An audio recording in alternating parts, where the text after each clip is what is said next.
Good evening. Hello. Hi, who's this, Bella? This is. How you doing? All right. How are you? I think I'm doing very well. Mm-hmm.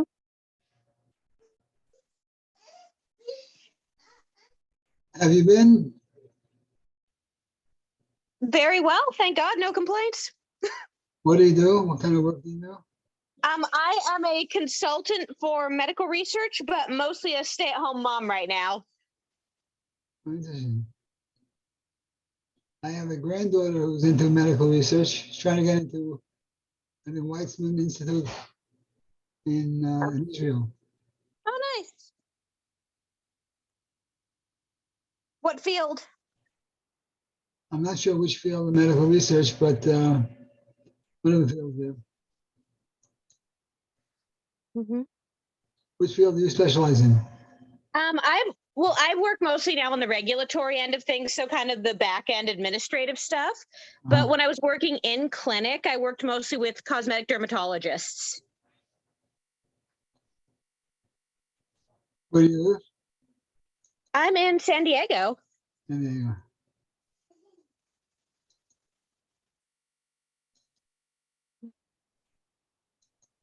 Okay, we're picking up some more people now.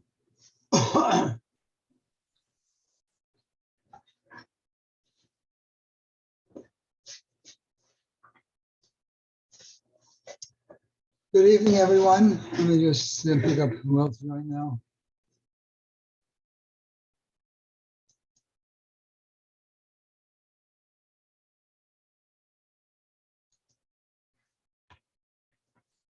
Okay, we're still picking up some give it another half a minute and we'll start.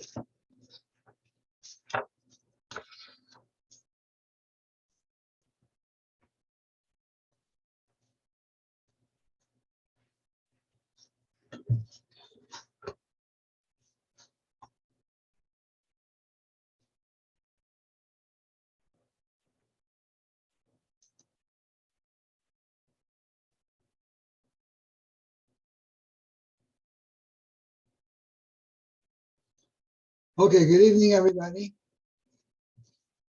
Last week, we dived into some of the issues of carrying on Shabbos.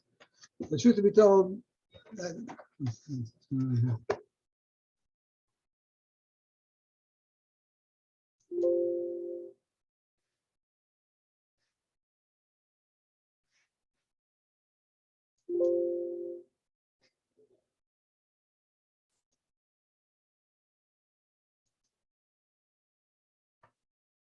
do you hear me?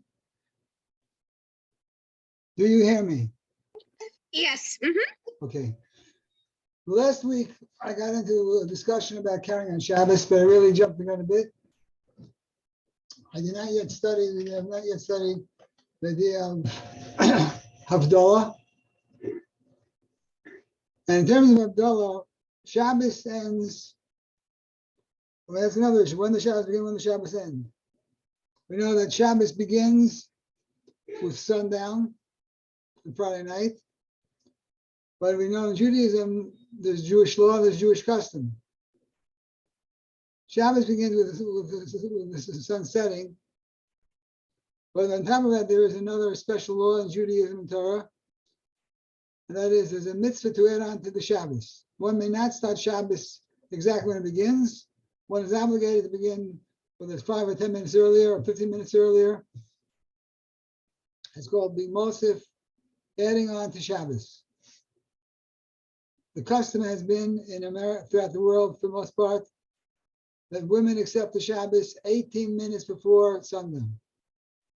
Therefore, they light candles 18 minutes before sundown, 18 or 20, 25 minutes before sundown. A person can accept Shabbos up to 72, what is it? It's Shazmanis is 60 or 72 minutes before sundown.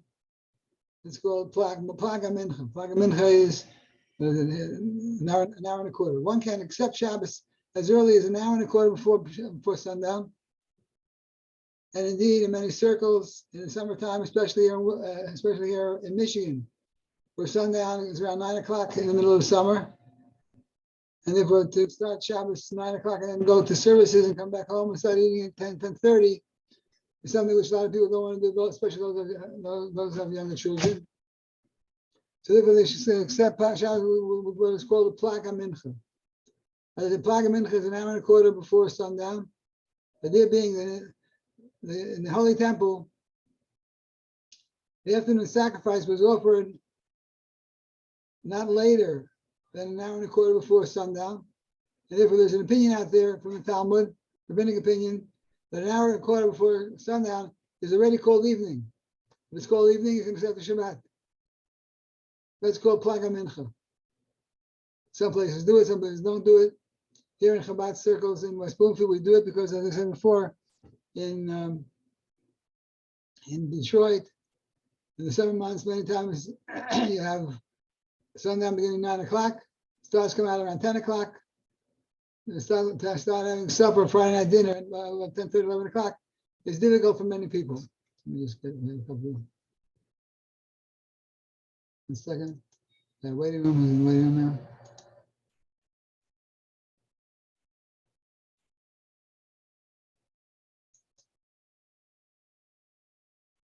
I think everyone 1 second. Who else is trying to get in here?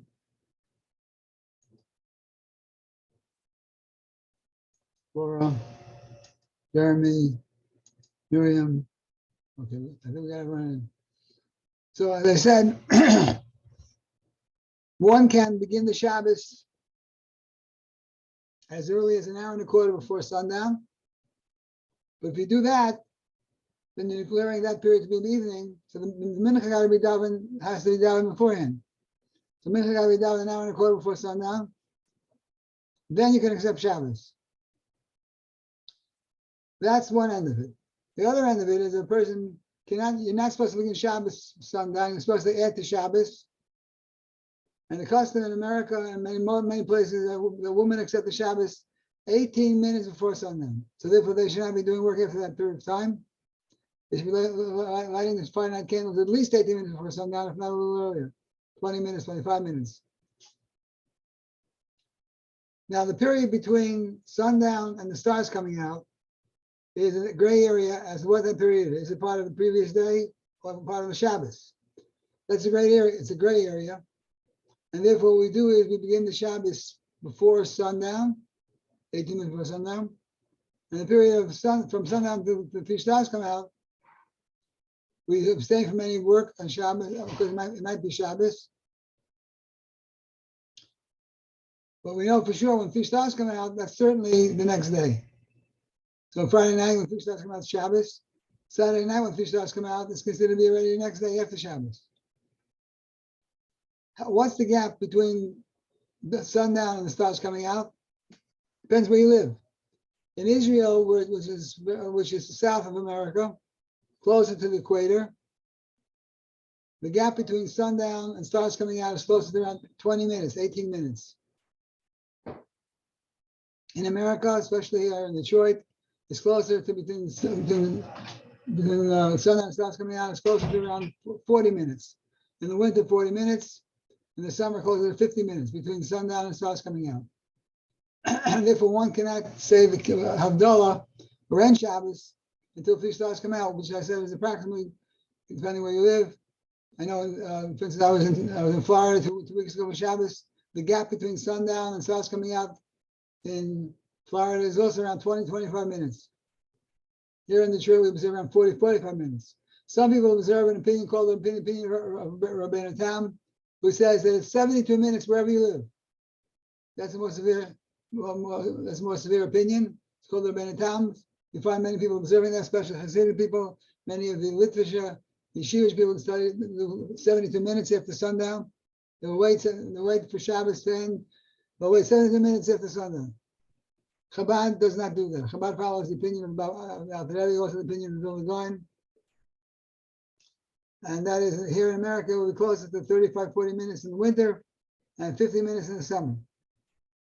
So once you hit on a Saturday night, let's say tomorrow, that's not tomorrow, tomorrow is Thursday. Let us say this coming, I think that this coming week, if I'm not mistaken, sundown will be around 6 o'clock this coming week.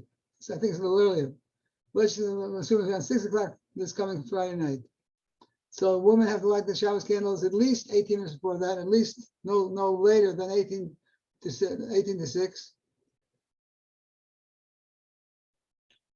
Men also have to observe earlier. It doesn't have to be 18 minutes, but at least something 5-10 minutes earlier before the sundown.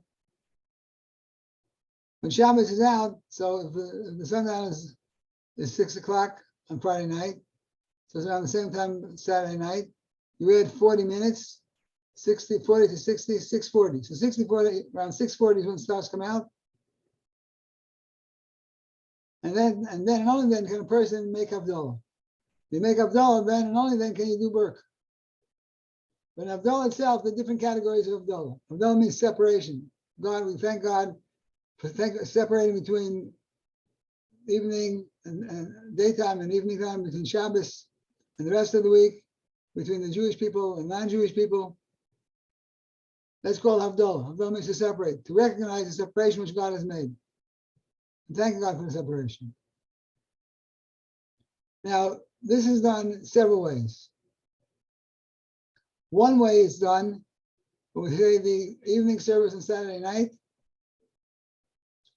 There is an insert in the Amidah, in the fourth blessing, where we say, Atochon and Antonu, in the blessing where we thank God for giving us knowledge, the ability to separate between good and bad, and holy and unholy. We also thank God for giving us this distinguishing between the holy days of Shabbos and the rest of the week. And that's an insert, a paragraph in Atochon and Antonu, which we say on Saturday night, the part of the Marav service, the evening service. Now, in terms of the evening service, men have an obligation of doing evening service. Women have an obligation of doing Shachris and Mincha. In terms of evening service, not necessarily have that obligation. But initially, in the Gemara's time, even men did not have that obligation. Men ultimately accepted it. It's not clear whether women did accept it. And therefore, many women daven Shachris and Mincha don't daven Ma'ariv. More and more women are davening Ma'ariv tonight because during this time, because more and more women are becoming more educated. So they daven Ma'ariv also. So those women who daven Ma'ariv, we'll say the same Atochon and Antonu, which is in the fourth blessing of the Amidah. Once they do that and they finish the Amidah and they finish davening, they can then turn on the lights. They can get into a car.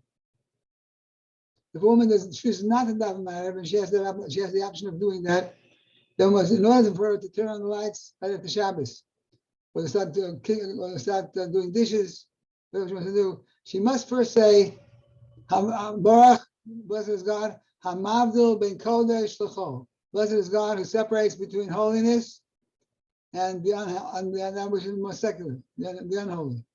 So again, you say Baruch, that's 6 words. Baruch Hamavdil ben Kodesh l'chol. 5 words.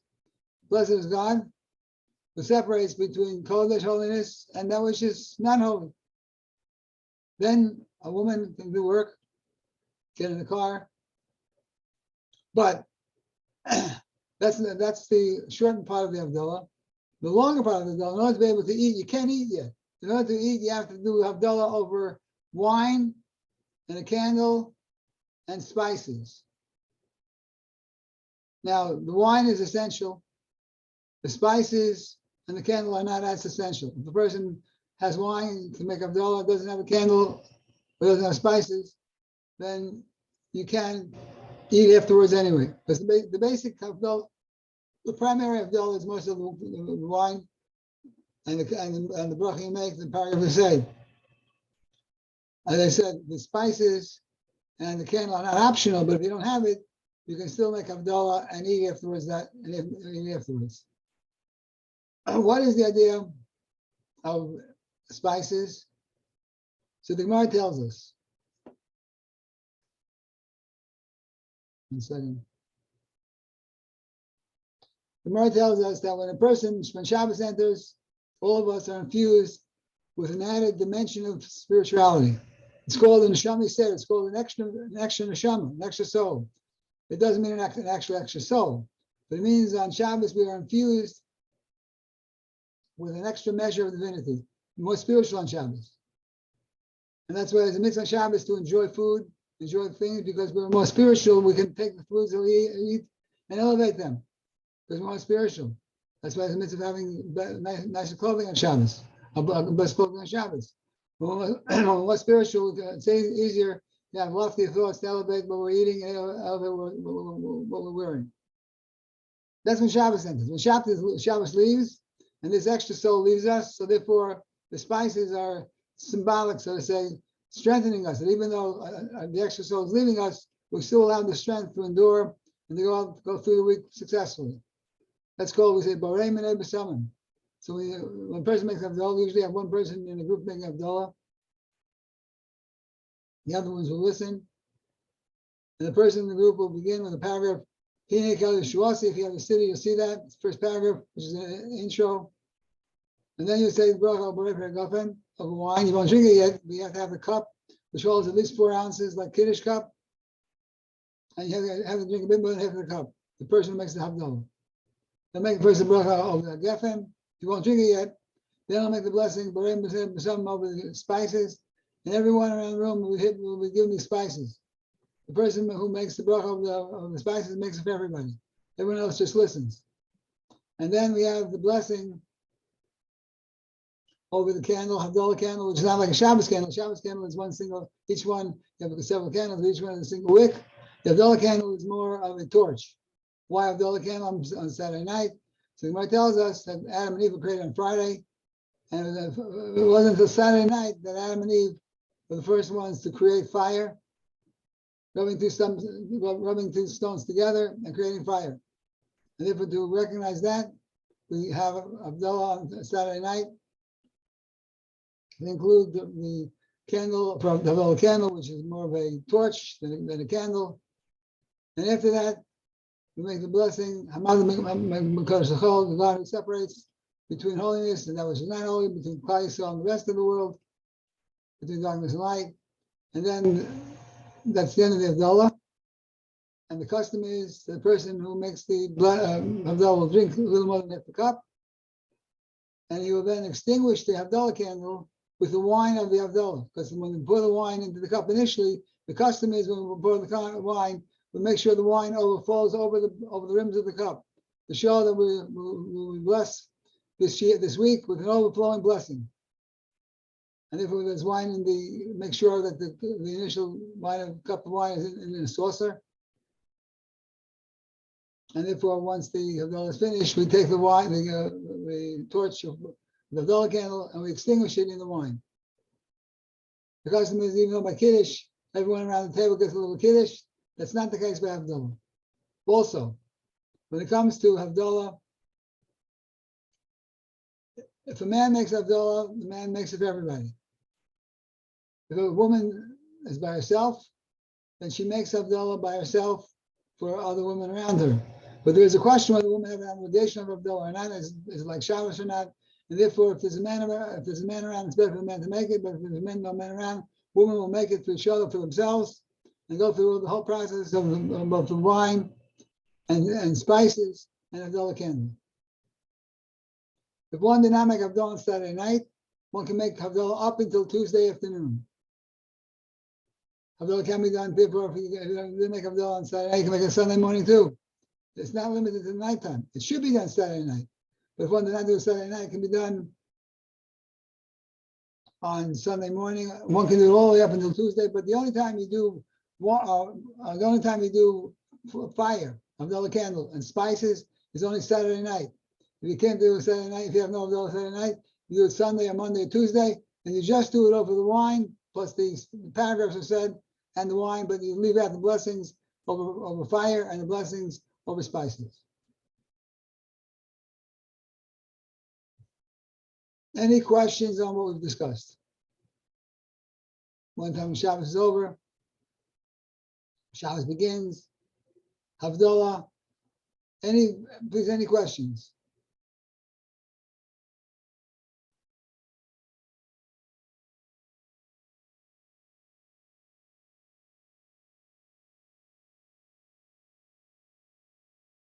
Anything? No questions. A little strange. Quiet crowd. Okay. Dan, ask a question then.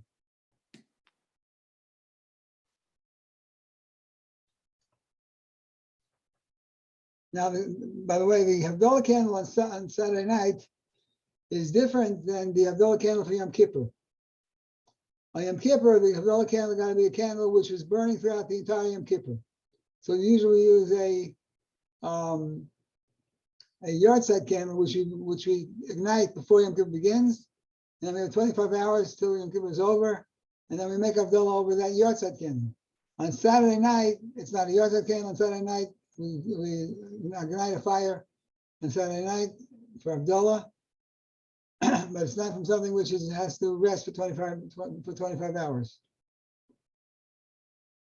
When we make Havdalah, after Havdalah, on Saturday night, there's also a mitzvah, if the Shabbos is over, to have what's called a Malav Malka, a small light meal to accompany out the Shabbos queen. Malav Malka means to accompany out the queen, to accompany out the Shabbos queen. Shabbos is called the queen, the feminine queen. And we have a small meal. Even the Shulchan says even if a person is not hungry because you had a late Shalashudas, we know Shabbos we have 3 meals: one for Friday night, one after davening on Shabbos early afternoon, one Shabbos before Shabbos ends, Shalashudas. So say even if even if a person, Shulchan says even if a person is not hungry, the person should set the table from Shabbos after Shabbos is over. We set the table. And we eat a small amount, but we give the proper respect to Shabbos by accompanying it out. Why do we do this for? So Chazal tells us the following. King David, the first Jewish king from the house of David, from the house of Yehuda, asked God at one point, he wanted to know when he would die. And God said to David, I don't tell anyone when they're going to die. I'm not going to tell you either. So King David said, you know to God, don't tell me which year I'm going to die. Tell me which day of the week. There's no which day of the week. I don't have to know. I'm going to be 65 or 70 or 75 or 80. No, don't tell me that. Just tell me which day of the week. God told me, you know what? Okay, I'll tell you what. You'll be dying on Shabbat. So it's strange that King David felt to be able somehow to outsmart what we call the angel of death. And he decided that he would take the entire Shabbat, Friday night and Shabbos, and stay up the entire time and study Torah, do mitzvahs, daven. And he felt that for 25 hours in Shabbat, he was studying Torah and doing mitzvahs and davening, he'd be able to outfox the angel of death and perhaps not die at an early age in life. He died when he was 70. Truth of the matter was not successful because he died anyway at the age of 70. He was supposed to die 70, he died 70. But in the meantime, he wanted to give honor to Shabbat. He didn't eat on Shabbat because he wanted to fast to study Torah and to daven. But he felt he could give honor to Shabbat by making a special meal after Shabbat was over. They called him Malav Malka to come in as the Shabbos queen. And that's why we have the Malav Malka. Now, the Zohar tells us we believe that when a person dies, we believe in the dead coming back to life, the body being regenerated. According to the Medrash, there's a certain bone in the body, in the person's spine. It's called the loose bone, from which everyone's body will be regenerated. The loose bone is indestructible, something was microscopic. And the Zohar Kabbalah tells us this loose bone gets nourishment from one meal a week, which is the Malav Malka, Saturday night meal after Shabbos is over. So that's why this importance of the Malav Malka gives us our belief in the coming of Mashiach, the dead coming back to life. It's a meal that when Shabbos ends, we believe that the week will be a good week. We talk about our hope for the coming of the dead coming back to life through the loose bone. And it is that bone, the loose bone, which gains nourishment, according to Kabbalah, only from the Malav Malka that we have when Shabbos is over. That's it for the Malav Malka. Usually by Malav Malka, the custom is to tell a story, a Hasidic story of tzaddikim, of holy people. Usually have my grandmother, who lived in Europe, in White Russia, tells me she remembers that her grandfather would always conduct Malav Malka every Saturday night after Shabbos was over. He had around 10 or 15 people who come to his house. He had Malav Malka. He always had a slaughterer, a sheikhah who would slaughter a couple of chickens. They would roast them on Saturday night after Shabbos was over and eat from Malav Malka. Malav Malka has always been a very special meal that the Jews have had. Again, aside from the Shabbos is Friday night. And then we have a Shabbos lunch. And later, after Shudis, then we have Malav Malka, which has always been a very festive meal. We sing some songs, a couple of songs, we say some stories, and we do. Okay, any questions whatsoever? Let me just remind you, this coming Shabbat. This coming Shabbat, we'll be reading the third portion of Yisro. I'm sorry, with the Tzava that talks about the garments that are Kohen wore and Kohen Gadol wore. The Kohen were the ones who served the Beis Hamikdash, and they had the Kohen Gadol wore 8 different garments. The regular Kohen with 4 garments. That's a discussion of this week's Torah portion.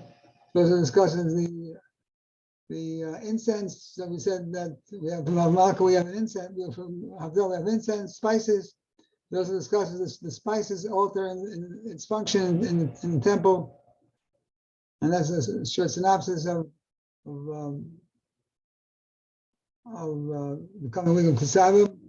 We have coming up Purim. Purim is going to be 5 weeks from tonight. 5 weeks tonight is Purim. As we said, this week is this month we have 2 months of order on the 1 on the 2. Moshe Rabbeinu's Yortzeit was yesterday. He died on the 7th of Adar Rishon. And as I said, next Wednesday will be what's called the minor Purim, the month for regular Purim. The Purim will be, God willing, 5 weeks from tonight. We'll be having a special celebration at the JCC, the Purim Suda. Everyone's invited to join us at the Purim meal, festivities, merrymaking, singing, and dancing. Be well, everyone. Any questions just now, or otherwise we're going to close up. Okay, be well, everybody. Only the best. Have a great Shabbos. We'll see you next week. Thanks, Rabbi. Thank you. My pleasure.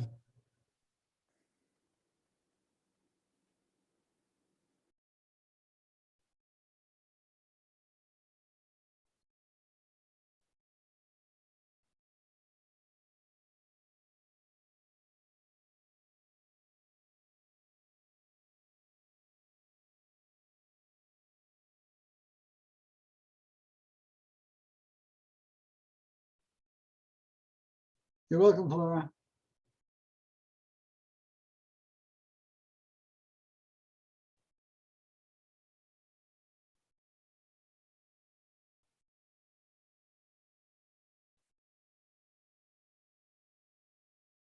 Flora?